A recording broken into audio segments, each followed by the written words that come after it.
These are some road trip thoughts, some of those deep thoughts you think about when you're just driving for hours and hours and hours. And it's come from a lot of the reading and podcast listening I've been doing. You know, all of Richard Cooper's evolutionary psychology stuff, the No More Mr. Nice Guy book, you know, where so much of what you do and who you are is influenced by your childhood. And, you know, things like The Game, that book where, I mean, you can tell someone basically a script and get the same response time after time after time.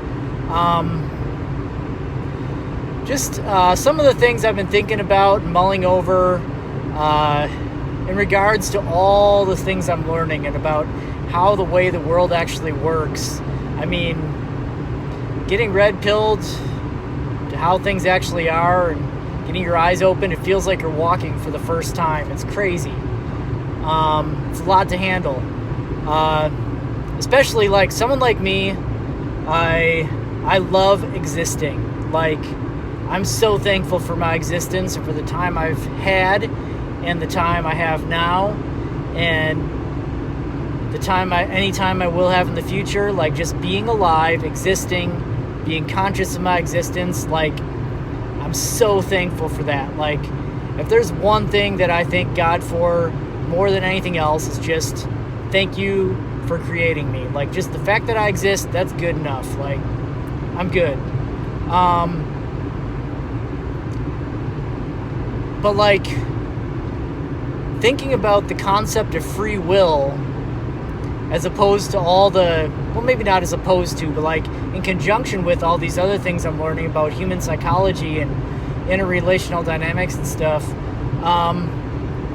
it's kind of, we like to think that every decision we make is consciously made in the moment, but it's kind of, I don't know if we would ever not make that decision based on the kind of person that we are. Like, say the decision I made to eat at Taco Bell this morning,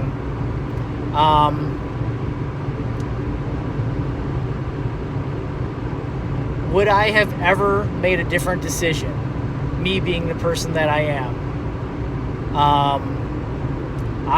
I like to think I have free will. I made the free choice to go to Taco Bell to buy a lot of food and eat it all, and that was my choice. And if any other time in the moment, any other moment in the universe, I could have chosen to do something absolutely different and could have done so. And it's like, well, could I have?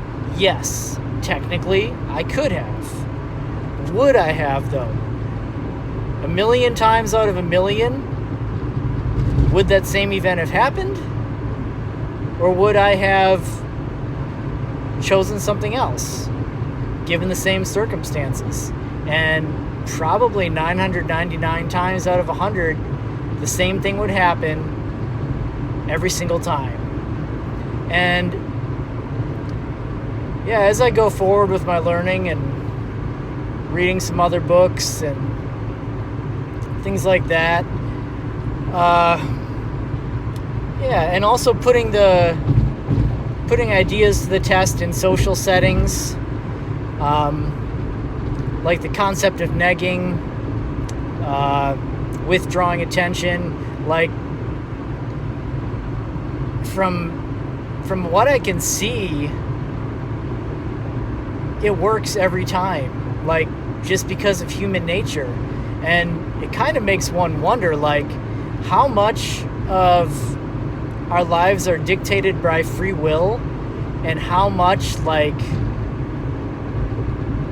would always be the same